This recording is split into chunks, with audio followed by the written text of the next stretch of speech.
Assalamualaikum warahmatullahi wabarakatuh. Waalaikumsalam warahmatullahi wabarakatuh. Alhamdulillahi ala ihsanih wa syukru lahu ala taufiqihi wa amtinanih. Asyhadu an la ilaha illallah wahdahu la syarika lah ta'ziman li sya'nih. Wa asyhadu anna Muhammadan abduhu wa rasuluhu ad-da'iya ila ridwanih. Allahumma salli wa sallim wa barik wa an'im ala nabiyyina Muhammadin wa ala alihi wa ashabihi wa ikhwanihi, amma ba'du. Ma'asyiral muslimat rahimani wa rahimakumullah. Alhamdulillah, kita bersyukur kepada Allah Jalla Jalaluh pada kesempatan malam hari ini, pada malam Senin, hari Ahad malam Senin, pada tanggal 20 Oktober 2024, atau yang bertepatan dengan tanggal 16 atau 17 Rabiul Akhir 1446 Hijriah. Kembali kita dimudahkan oleh Allah Subhanahu wa taala untuk melanjutkan perjalanan kita di dunia ini, untuk selalu beribadah kepada Allah, untuk selalu taat kepada Allah, untuk selalu menuntut ilmu, karena menuntut ilmu adalah salah satu jalan yang bisa memudahkan kita untuk masuk surganya Allah Subhanahu wa ta'ala. Sebagaimana telah kita sering sebutkan, bahwa yang menuntut ilmu adalah jalan yang paling mudah, yang paling gampang bagi seseorang ketika seseorang ingin menuntut ilmu. Ketika seseorang menuntut ilmu, maka dia berada dalam jihad. Nah, Nabi SAW mengatakan, man kharaja, barang siapa yang keluar untuk menuntut ilmu, maka dia seperti orang yang sedang berjihad di jalan Allah Subhanahu wa taala. Nah, maka ketika seorang yang menuntut ilmu dia mendapatkan musibah, mendapatkan hal-hal yang tidak menyenangkan dalam dirinya, hendaknya dia terus bersabar. Bahkan kalau sampai harus mengorbankan dirinya, nah, sampai meninggal dunia dalam perjalanan menuntut ilmu, mudah-mudahan dia tercatat sebagai seorang syahid yang berjihad di jalan Allah, meninggal di jalan Allah, meninggal dalam keadaan menuntut ilmu. Baik. Kemudian pada kesempatan malam hari ini kita akan kembali melanjutkan pembacaan kitab Al-Fiqhu Al-Muyassaru fi Dawil Kitab wa Sunnah. Kitab fikih muyassar dalam cahaya Al-Qur'an dan Sunnah. Kita sudah masuk ya bab yang keempat dari kitab Thaharah. Bab yang keempat dari kitab Thaharah. Di bab pertama sudah kita pelajari tentang air. Kemudian bab yang kedua kita pelajari tentang bejana. Kemudian bab yang ketiga kita pelajari tentang adab buang hajat. Bab yang keempat adalah bab tentang bersiwak dan sunanul fitrah. Nah, sebelum kita lanjutkan, apa yang disebut dengan sunanul fitrah? Sunanul fitrah hiya hisalul fitrah. Apa yang disebut dengan sunanul fitrah adalah hisalul fitrah. Nah, kalau kita terjemahkan, karakteristik yang alami. Nah, karakteristik yang alami yang telah Allah ciptakan kepada setiap hamba yang Allah ciptakan. Nabi SAW mengatakan, kullu mauludin yuladu alal fitrah. Setiap anak dilahirkan dalam keadaan fitrah. Nah, Nabi SAW mengatakan setiap anak dilahirkan dalam keadaan fitrah, artinya dalam keadaan suci. Fa'abawahu yuhawidanihi wa yunassiranihi wa yumajisanihi. Maka kedua orang tuanya lah yang membuat dia menjadi Yahudi, kedua orang tuanya yang membuat dia menjadi Nasrani, kedua orang tuanya yang membuat dia menjadi Majusi. Nah, ini adalah fitrah. Setiap anak lahir dalam keadaan fitrah, dalam keadaan suci, dalam keadaan karakteristik yang alami, mengakui bahwasanya Allah Subhanahu wa taala adalah Tuhannya. Al-hisalul lati, apa itu sunanul fitrah? Hiya al-hisalul lati iza fu'ilat ittasafa fa'iluha bil fitratil lati fatarallahu al-ibada 'alaiha. Sunanul fitrah adalah sifat-sifat yang apabila dilakukan oleh seseorang, maka pelakunya akan berada di dalam fitrah yang telah Allah ciptakan pada dirinya. Sebagaimana tadi kita sebutkan, setiap anak dilahirkan dalam keadaan fitrah. Nah, wa hasyarahum 'alaiha. Nah, dan Allah Subhanahu wa taala akan membangkitkan mereka dalam keadaan fitrah tersebut. Nah, Wastahabbaha lahum, dan Allah mencintai sifat-sifat fitrah tersebut, liyakunu ala akmalis sifati wa asyrafi suratin. Nah, agar mereka berada dalam sifat yang paling sempurna dan penampilan yang paling mulia. Nah, ini yang disebut dengan sunanul fitrah. Sunanul fitrah adalah sifat-sifat yang mulia yang telah Allah ciptakan bagi manusia, yang diantaranya ditegaskan oleh Nabi SAW dalam beberapa hadisnya. Nah, diantaranya yang pertama, ada gambarnya? Nah, yang pertama diantara dalil yang disebutkan dalam kitab ini tentang sunanul fitrah adalah hadisnya Abu Hurairah. Nah, Nabi SAW bersabda, al-fitratu khamsun. Fitrah itu ada 5. Al-khitan, wal istihdad, wa qasyu syarib, wa taqlimul azafir, wa natful abad. Fitrah itu ada 5. Yang pertama adalah khitan, berkhitan, sunat. Nah, baik bagi laki-laki maupun perempuan, akan kita bahas nanti. Kemudian mencukur bulu kemaluan atau rambut kemaluan. Nah, mencukur, istihdad. Kemudian wa qasyu syarib, memendekkan kumis. Nah, kemudian wa taqlimul azafir, memotong kuku. Kemudian yang terakhir wa natful abad, yaitu mencabut bulu ketiak.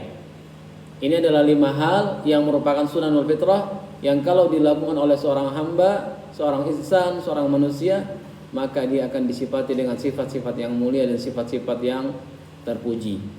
Nah, dan sifat-sifat ini dicintai oleh Allah Subhanahu wa taala. Kenapa? Karena Nabi SAW memerintahkannya. Nanti sudah pelajari dalam Ushulus Salasah.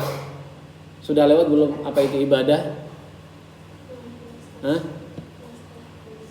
Sudah lewat apa itu ibadah? Wa a'zamu ma amarallahu bihi at-tauhid wa huwa ifradullah bil ibadah. Bukan, sebelumnya apa? I'lam rahimakallah, i'lam arsyadakallah li ta'ati hanal hanifiyyah millat Ibrahim, anta budallahu wahdahu mukhlishan lahu ad-din, wa bizalika amarallahu jami'an nasi wa khalaqahum la kama qala ta'ala, wa ma khalaqtul jinna wal insa illa liya'budun. Wa mana ya'budun? Apa itu ibadah? Mentauhidkan Allah. Nah, ibadah kata Syekhul Islam Ibnu Taimiyah adalah setiap ucapan dan perbuatan, kul aqwalin wa af'alin zahiratin wa batinah. Kata Ibnu Taimiyah rahimahullah, ibadah adalah semua ucapan atau perbuatan, baik yang nampak maupun yang tersembunyi, yang dicintai dan diridhoi oleh Allah Subhanahu wa ta'ala. Itu namanya ibadah. Dan inti dari ibadah adalah tauhid. Nah, maka sunanul fitrah adalah ibadah. Kenapa? Karena Allah mencintai sunanul fitrah. Dari mana kita tahu kalau Allah mencintai sunanul fitrah? Nabi memerintahkannya dalam hadis. Setiap yang diperintahkan Allah dalam Al-Quran, setiap yang diperintahkan Nabi dalam hadis, berarti itu dicintai oleh Allah. Kalau dicintai Allah artinya adalah ibadah. Nah, ini sunanul fitrah yang pertama. Nah, dalam hadis yang lain ternyata sunanul fitrah ada 10. Nah, yang tadi disebutkan 5. Di dalam kitab ini akan kita sebutkan 5, tapi dalam hadis yang lain ternyata ada 10. Dalam hadisnya Aisyah ibunda Ummul Mukminin radhiyallahu anha, dia mengatakan Nabi SAW bersabda, asyrun minal fitrah, 10 hal yang termasuk dari fitrah. Qasyus syarib, memotong kumis, wa ifahul lihyah, memanjangkan jenggot, wasiwaku, bersiwak, wastinsyaqul ma, menghirup air ke dalam hidung, wa qasul azfar, kemudian memotong kuku, wa ghuslul barajim, mencuci persendian jari, ruas-ruas jari, wa natful ibti, kemudian mencabut bulu ketiak, wa halqul anat, kemudian mencukur bulu kemaluan, wa intiqasul ma, dan istinja. Qala Mus'ab, salah satu perawi hadis, wa nasitul asyirah illa an takuna al-madmadah. Saya lupa yang ke-10, sepertinya adalah al-madmadah, yaitu berkumur. Ini adalah 10 sunanul fitrah yang disebutkan dalam hadis yang lain. Ada 2 hadis. Jadi kesimpulannya ada 2 hadis yang menyebutkan tentang sunanul fitrah. Yang pertama 5, yang kedua adalah 10. Wallahu a'lam, sunanul fitrah tidak hanya terbatas pada 5 atau 10, banyak sunanul fitrah, tapi yang akan kita sebutkan di sini dalam kitab ini 5, tapi nanti akan kita tambahkan sebagian yang disebutkan dalam hadisnya Aisyah radhiyallahu anha. Baik. Kalau kita kumpulkan maka sunanul fitrah itu ada 10 seperti ini. Nah, yang pertama adalah istinja. Istinja sudah kita lewati dalam pertemuan sebelumnya kan? Adab qadaul hajah wa hukmuha. Nah, istinja sudah kita lewati, istinja dan istijmar. Maka ini termasuk sunanul fitrah. Kemudian yang kedua yang akan kita bahas adalah bersiwak. Bersiwak, membersihkan gigi. Nah, yang kedua, yang ketiga mencukur bulu kemaluan, yang keempat khitan, kemudian potong kumis, potong kuku, mencabut bulu ketiak, memanjangkan jenggot, membasuh ruas-ruas jari dan semisalnya, kemudian berkumur-kumur. Inilah 10 dari sunanul fitrah yang sebagiannya atau mungkin sebagian besarnya akan kita bahas dalam bab yang ini. Nah, taib as-siwak. Apa itu siwak? Nah, sebagian kita ketika disebutkan kata siwak, apa yang terbayang pertama kali? Kayu siwak atau gosok gigi? Kayu siwak. Nah, ini adalah sebuah kebiasaan atau sebuah fenomena yang banyak terjadi. Ketika kita sebutkan Honda, motor, apa yang pertama kali terbayang? Semua motor kita bilang Honda. Semua sikat gigi, semua odol kita namakan Pepsodent. Nah, semua air kita namakan Aqua. Belikan Aqua mereknya Amia. Nah, belikan Rinso mereknya Soklin. Belikan Honda mereknya Yamaha. Nah, begitu juga dengan kata-kata siwak. Nah, kata-kata siwak karena sudah sangat populer di Indonesia, siwak, oh itu kayu siwak berarti adalah kayunya. Tidak salah, maka siwak itu ada dua pengertian. Pengertian pertama adalah nama kayu yang digunakan untuk membersihkan gigi. Maka itu kita kata, oh itu kayu siwak. Betul. Nah, tapi yang lebih tepat, ingat pembahasan kita adalah pembahasan fikih. Ingat di pertemuan pertama, fikih itu perbuatan atau benda? Perbuatan. Maka bersiwak perbuatan atau benda? Perbuatan. Hukum bersiwak, apa artinya hukum bersiwak? Hukum perbuatan bersiwak, bukan hukum kayunya. Nah, maka yang lebih tepat atau pendapat atau pengertian lain dari kata siwak yang dimaksud adalah istiaq. Istiaq artinya asiwak. Perbuatan bersiwak, al-fi'lu, perbuatan. Karena yang bisa kita katakan ini halal, ini haram, ini mubah, ini boleh, ini sunnah adalah perbuatan. Adapun benda, maka dia tidak bisa kita katakan, oh dinding ini haram, lampu itu halal, nah motor itu haram, tidak. Kita katakan mencuri motor haram, menggunakan motor boleh. Nah, perbuatannya. Apa itu istiaq? Huwa isti'malu udin aw nahwihi fil asnan awil lissah li izalati ma yu'alliqu bihima minal at'imati wal rawaih.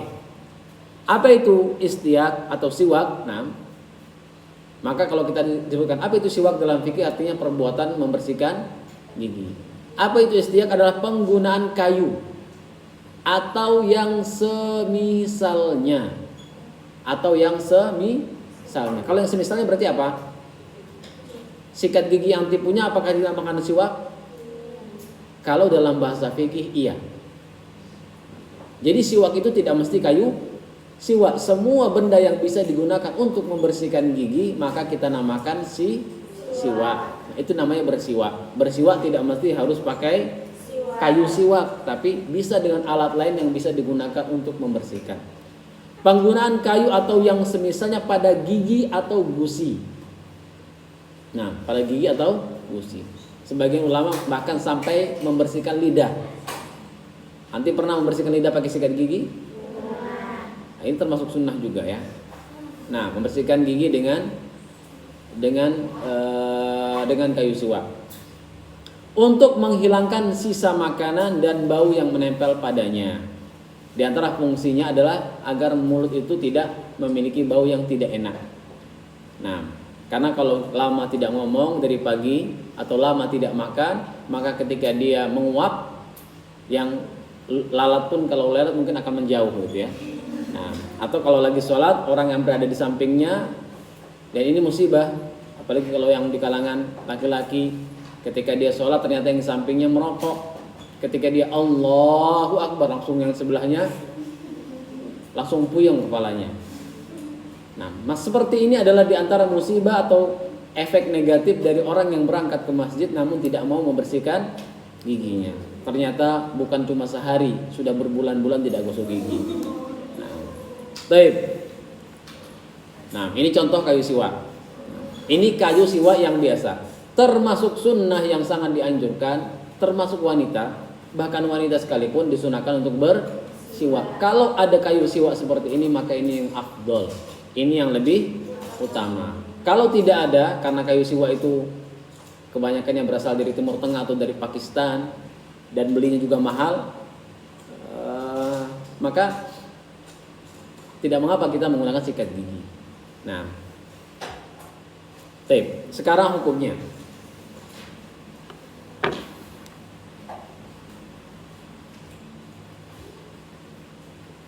Nah, apa hukum siwak? Nanti kan sudah belajar bahasa Arab kan? Nah, berarti nggak perlu terjemahkan yang ini kan? Bukan, maksudnya tidak perlu tulis bahasa Indonesia. Ustadz akan terjemahkan dari lisan. Nah, karena nggak sempat tadi ngetiknya ya. Hukum siwak, hukum bersiwak. As-siwaku masnunun fi jami'il awqat. Bersiwak itu disunahkan di sepanjang waktu. Nah, makanya sebagian ulama mereka punya kayu siwak di kantongnya kan? Sering lihat? Nah, sebagian kita ketika melihat ada orang bersiwak, mangalo siwak-siwak di muka. Wah, padahal itu sunnah. Kita membenci sunnah, tapi kalau ada orang tidak menutup aurat, oh itu bagus itu. Nah, kalau ada anak tidak rajin ke masjid, bagus. Kalau ada anak rajin ke masjid, ikut aliran apa kalau rajin ke masjid? Nah, seringnya seperti itu. Ketika ada seorang wanita mulai menutup auratnya dengan baik, ketika dia mulai pakai jilbab yang panjang, entah dia menutup cadar atau tidak menutup cadarnya, orang-orang akan bertanya, ikut aliran apa sih? Kok siyak bana? Kok suci banget beragama? Gak kayak gitu. Nanti gak laku katanya. Nah, dia berpikir seperti itu. Nah, dia tidak tahu kalau bahwasanya orang-orang yang soleh untuk orang yang solehah, orang yang solehah untuk orang yang soleh. Nah, semuanya ada pangsa pasarnya masing-masing. Nah, orang yang keji untuk orang yang keji juga. Hatta saim lau tasawwaka fi hadis yamihi fala ba'sa bidzalika sawa'un kana awwalan nahar au akhirahu. Sampai-sampai orang yang berpuasa hatta saim lau tasawwaka, seandainya dia bersiwak fi halis yamihi, dalam kondisi berpuasa. Nah, fala ba'sa bizalik, maka tidak mengapa. Orang yang sedang puasa bahkan tetap dianjurkan untuk bersiwak. Nah, orang yang sedang berpuasa tetap dianjurkan dalam bersiwak. Fala ba'sa bizalik. Sawa'un kana awalan nahar au akhirahu. Meskipun itu di awal, sama saja, di awal pagi atau di akhir siang, atau baik di pagi ataupun di sore hari. Sebagian ulama mereka memakruhkan gosok gigi bersiwak setelah zuhur. Mereka mengatakan makruh. Nah, ingat ya, bersiwak di sini bukan pakai odol. Nah, kalau pakai odol hukumnya berbeda. Bersiwak hanya pakai kayu siwak atau sikat gigi tanpa odol. Anti pernah sikat gigi tanpa odol? Praktekkan. Pakai odol sunnah atau tidak? Pakai odol tidak sunnah, hanya kesehatan. Tapi pakai kayu siwak atau pakai sikat gigi atau pakai tisu atau pakai kain misalnya, pakai kain ujung baju misalnya ketika akan sholat, ujung kainnya, karena Nabi SAW mengatakan laula ana syuqqa ala ummati, seandainya aku tidak memberatkan kepada umatku la amartuhum bisiwak, sungguh akan aku perintahkan mereka bersiwak inda kulli sholatin, setiap kali akan salat. Maka setiap kali akan salat banyak orang-orang yang mereka bersiwak. Kalau tidak punya kayu siwak, maka pakai ujung kain bajunya untuk mendapatkan sunnah. Sebagian kita mengatakan, agama apa ini? banyak orang yang tidak mengenal agama, akhirnya mereka mengatakan ini bukan, mereka membenci ajaran Islam padahal itulah sunnah. Nah, Nabi SAW mengatakan as-siwaku matharatun lil fammi mardatun lirabbi. Nabi SAW mengatakan siwak itu membersihkan mulut, matharatun lil fam wa mardatun lirabbi, dan dicintai oleh Allah, dicintai oleh Ar-Rabb. Siwak itu fungsinya adalah membersihkan mulut dan dicintai oleh Allah. Nabi mengatakan laula ana syukku ala ummati, seandainya aku tidak memberatkan kepada umatku, la amartuhum, sungguh akan aku perintahkan mereka bisiwaki, untuk bersiwak inda kulli sholatin, setiap kali akan sholat. Semua sholat disunnahkan untuk bersiwak. Nah, dalam riwayat yang lain wa fi riwayatin inda kulli wudu, setiap kali akan berwudu. Li'anna Nabi sallallahu alaihi wasallam raghaba fihi targhiban mutlaqa wa lam yuqayyidhu biwaqtin duna akhar. Nabi SAW memotivasi para umatnya untuk bersiwak secara mutlak, umum, kapan saja, di mana saja, tidak terkait, tidak dibatasi dengan waktu tertentu. Nah, ini secara umum. Jadi kapanpun kita bersiwak, hukumnya sunnah. Kemudian hukum bersiwak apa hukumnya? Sunnah. Hukum bersiwak hukumnya sunnah, tidak sampai wajib. Nah, kemudian ada beberapa kondisi yang Nabi SAW sangat menganjurkan bersiwak. Ada beberapa kondisi seseorang yang sangat dianjurkan untuk bersiwak. Yang pertama, indal wudu.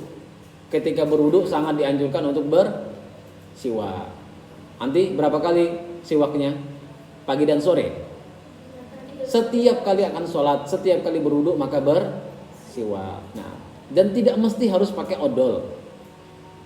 Sekali-kali cobalah dalam 5 kali sehari itu tidak pakai odol, nggak masalah. Nah, kita sudah terbiasa dari kecil pakai odol, jadi kalau tidak pakai odol sepertinya ada yang hilang. Padahal itu cuma beban yang ada dalam pikiran kita. Nah, coba sekali-sekali. Kalau tidak bisa sekarang, mungkin sekali dalam sebulan. Coba bersiwak menggunakan sikat gigi tanpa menggunakan odol. Kemudian yang kedua, indal intibah minan, ketika bangun tidur. Ketika bangun tidur sangat dianjurkan untuk gosok gigi, bersiwak, sangat dianjurkan. Nah, kenapa? Karena sudah jelas bau mulutnya berubah. Nah, yang ketiga, wa inda taghayyuri raihatil fam. Yang kedua, ketika bau mulut berubah, baik karena tidur atau bukan karena tidur. Misalnya Abu Thorik dikirim makanan ke putri, ternyata ada jengkolnya, ada peteknya. Nah, kemudian habis makan, karena enaknya dimakan semua, ternyata bau mulutnya sudah berubah, maka wajib atau sangat dianjurkan. Atau dari pagi malas ngomong, nggak mau ngomong karena mungkin lagi ada sesuatu, jadi nggak mau ngomong sama siapapun.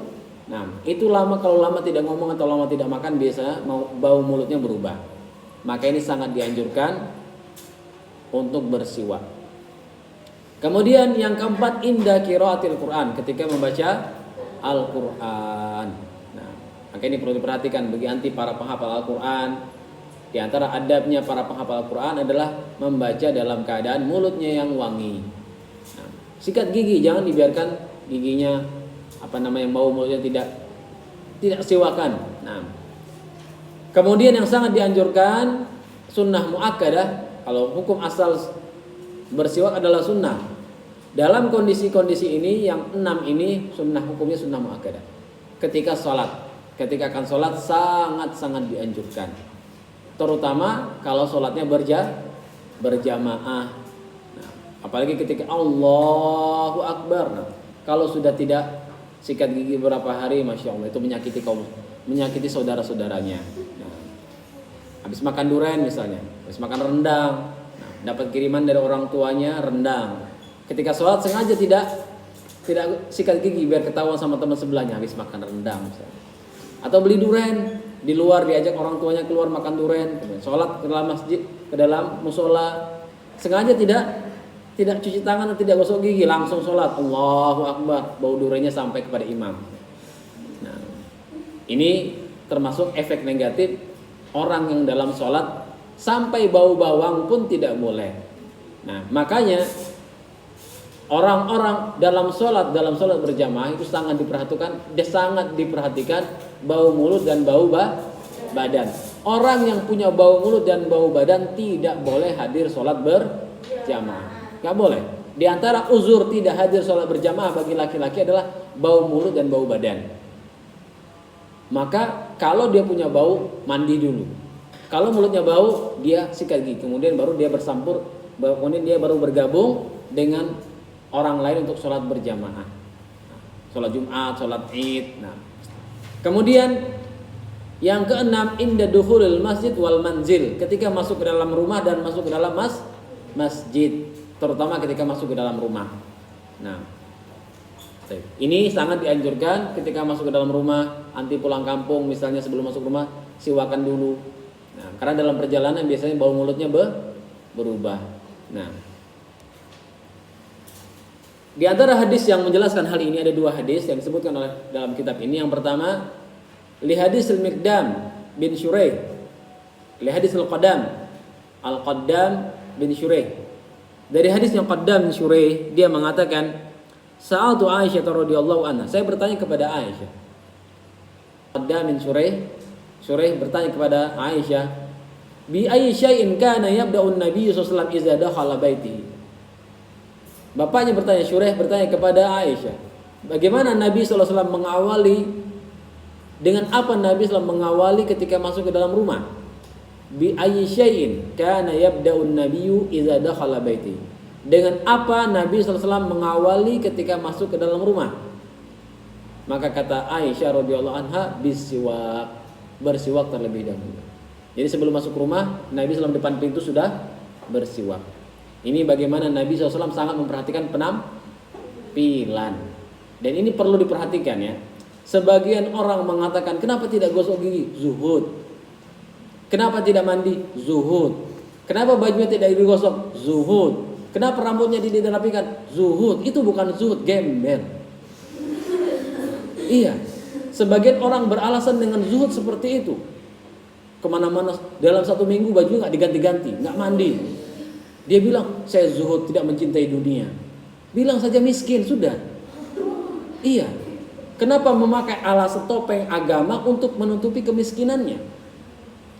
Karena zuhud itu dalam penampilan atau dalam hati? Zuhud itu bukan di penampilan, tapi di dalam hati. Bisa jadi ada orang kaya tapi zuhud. Apa artinya zuhud? Dunia berada di tangan, tidak berada di dalam hati.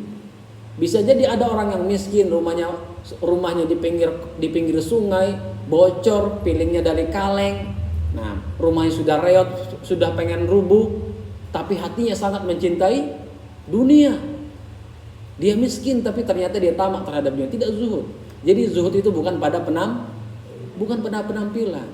Jadi jangan beralasan, kenapa jilbabnya ganti-ganti? Zuhud, bukan zuhud itu, malas nyuci namanya.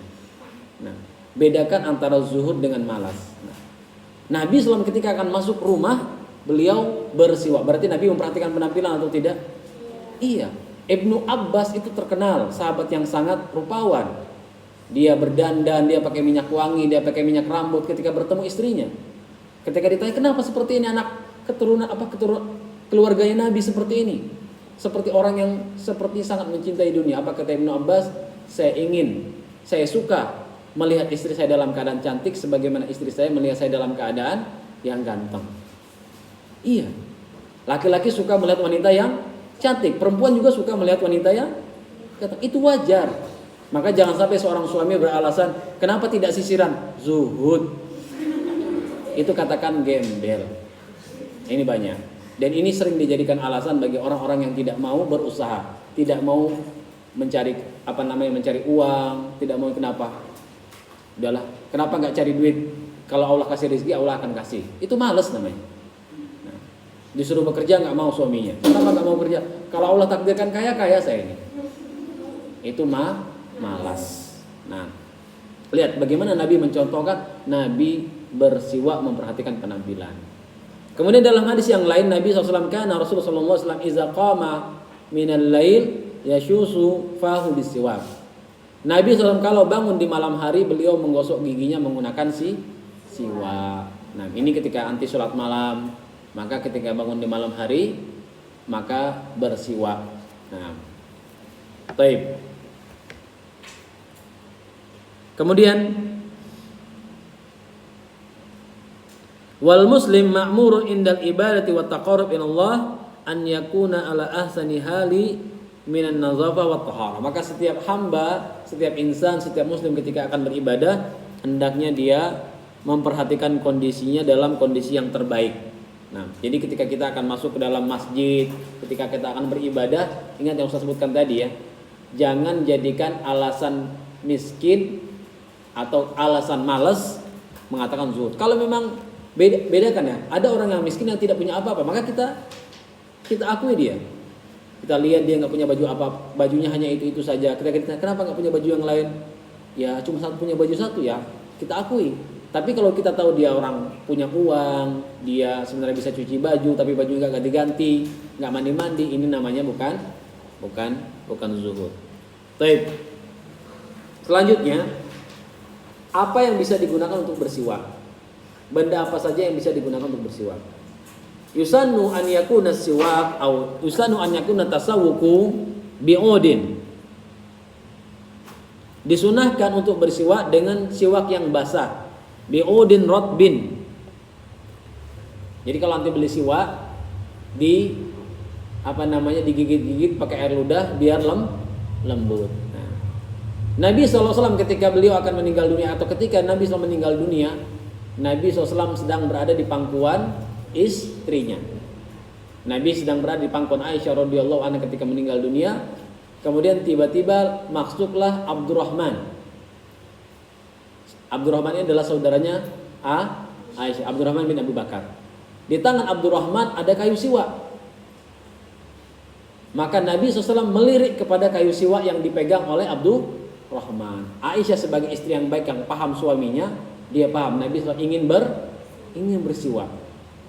Kemudian oleh Aisyah radhiyallahu anha diminta kayu siwak tadi, kemudian dikunyah-kunyah, dilembutkan, digigit-gigit oleh Aisyah radhiyallahu anha. Setelah itu diberikan kepada Nabi SAW. Kemudian Nabi SAW bersiwak dengan bekas siwaknya Aisyah. Nah, kemudian setelah itu Nabi SAW meninggal dunia sambil mengatakan ila rafiqil a'la. Nah, dari sini artinya disunnahkan untuk bersiwak dengan siwak yang basah, baik dengan air liur atau dengan air. Nah, dan Aisyah sangat membanggakan hal itu. Dia mengatakan Nabi SAW meninggal di pangkuanku, di rumahku, berada di pangkuanku, dan ketika air liurku bercampur dengan air liurnya. Kenapa air liurnya berada nempel di kayu siwak? Sebagian ulama mereka mengambil dalil bolehnya bersiwak menggunakan siwak orang lain. Mana dalilnya?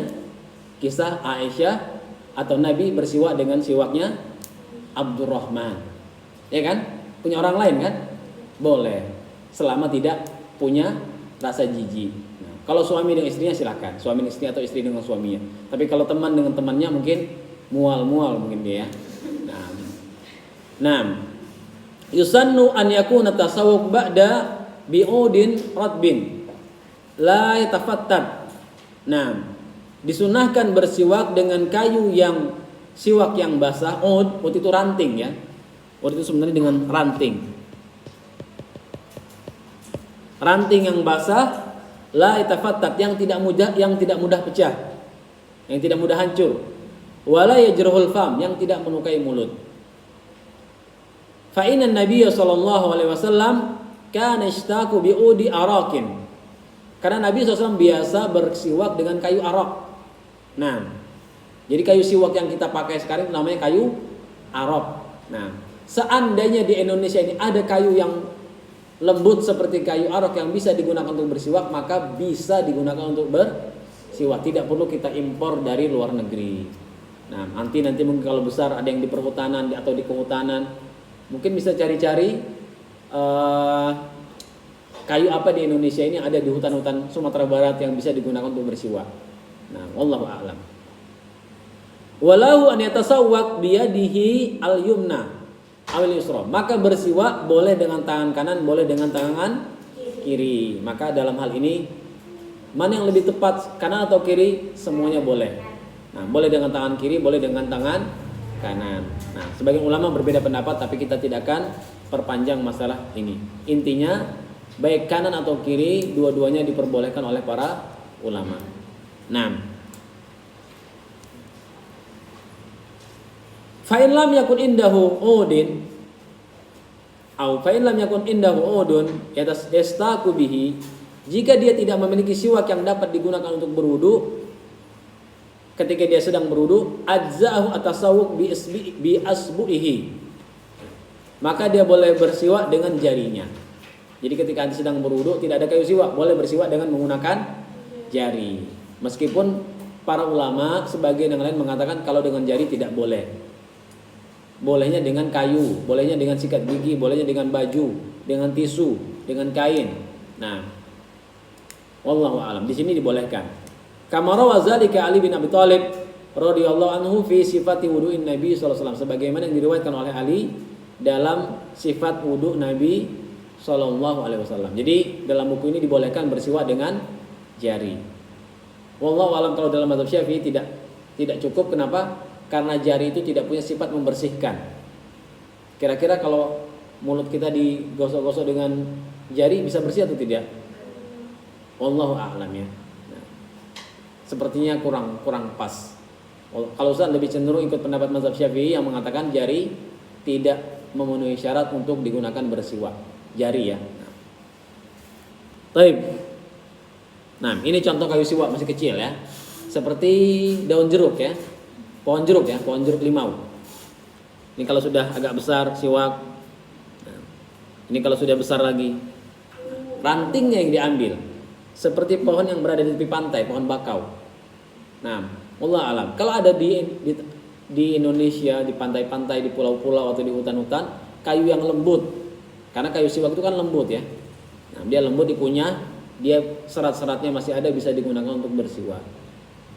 Nah, kalau ini juga boleh, pakai tisu boleh. Nah, pakai yang ini juga boleh, pakai yang ini boleh. Kalau ini tidak dinamakan bersiwak, itu hanya pembersih. Nah, lebih kepada kesehatan bukan kepada sunnah. Nah, baik, manfaat siwak. Wa min ahamiha ma warada fil hadis sabiq.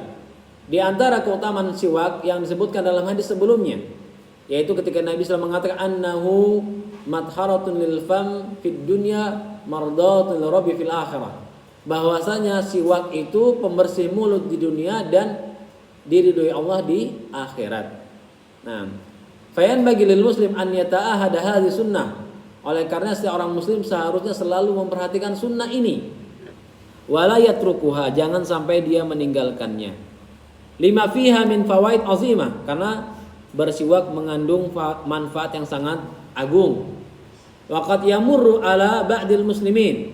Nah, dan terkadang sebagian kaum muslimin muddatan minal waqti, berlalu 1 bulan, wa syahrain atau 2 bulan, wahum la yashtakuna, wahum la yatasawwaku, mereka tidak bersiwak. Masya Allah, sebulan 2 bulan tidak bersiwak. 1 hari saja kalau tidak bersiwak terasa sepertinya enggak enak mulut itu ya. Nah, imma takasulan, baik karena malas, wa imma jahlan atau karena kebodohan. Nah, wa haulai qad fatahumul ajrul azim, mereka telah kehilangan pahala yang sangat besar, wal fawaid katsirah, dan manfaat yang sangat banyak. Bisabab tarkihim hadhihi sunnah, karena mereka meninggalkan sunnah ini, allati kana yuhafizu 'alaiha an-nabiy sallallahu alaihi wasallam, yang dijaga oleh Nabi SAW. Wa kada ya'muru biha ummatahu amra ijabin laula khaufa al-masyaqqah. Dan Nabi SAW hampir mewajibkan hal ini kalau bukan karena takut menyulitkan. Nah, ini kesimpulannya. Manfaat siwak itu 2. Ada banyak sebenarnya, tapi yang kita sebutkan dalam kitab ini ada 2. Yang pertama, madharatun lil fam. Apa artinya? membersihkan mulut. Yang kedua mardatun lirabb. Apa artinya? Keridhaan Allah. Jadi manfaat siwak yang pertama adalah membersihkan mulut, yang kedua keridhaan Allah Subhanahu wa taala. Dengan bersiwak kita akan mendapatkan dua manfaat di dunia, satu manfaat di dunia dan satu manfaat di akhirat. Di dunia membersihkan mulut, dan yang di akhirat adalah mendapatkan keridhaan Allah Subhanahu wa taala. Nah,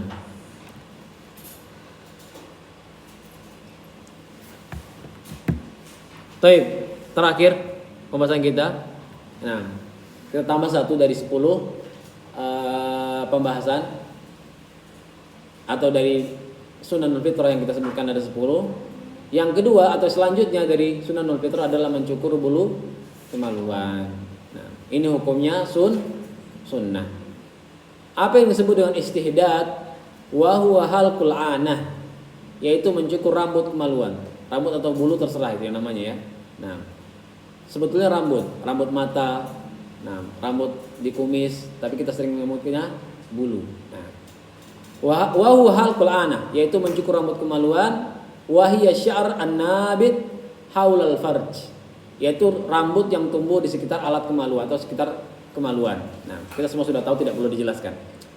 Summiya bizalika listi'malil hadidah. Kenapa dinamakan istihdad? Kenapa dinamakan istihdad? Dari kata-kata hadid. Dari kata-kata hadidun. Apa arti hadid? Hadidun besi. Kenapa dinamakan istihdad? Artinya summiya bizalika listi'malil hadidah fihi wa hiyal musa. Kenapa? Karena menggunakan besi yang digunakan untuk bercukur. Pisau cukur apa bahasa Arabnya? Musa. Musa itu artinya pisau cukur. Musa ini berbeda dengan nama Nabi Musa. Beda ya. Musa sebagai nama Nabi dengan Musa sebagai nama alat cukur itu berbeda. Nah, wa fi izalatihi, dalam menghilangkan dalam sunnah ini menghilangkan mencukur bulu kemaluan ada keindahan dan kebersihan. Nah, wa yumkinu izalatu bi ghairil halqi, dan bisa mencukur bulu kemaluan selain dengan dicukur, bisa juga dengan menggunakan alat-alat menghilang seperti zaman sekarang. Nah, jadi yang sunnah adalah dicukur habis. Dicukur ya. Sebagian mengatakan sampai dicabut, tapi kalau dicabut sepertinya agak sulit.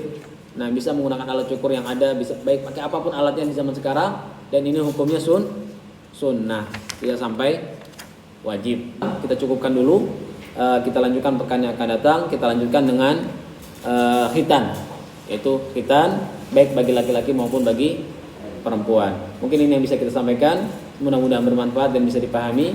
Billahi taufiq wal hidayah. Assalamualaikum warahmatullahi wabarakatuh.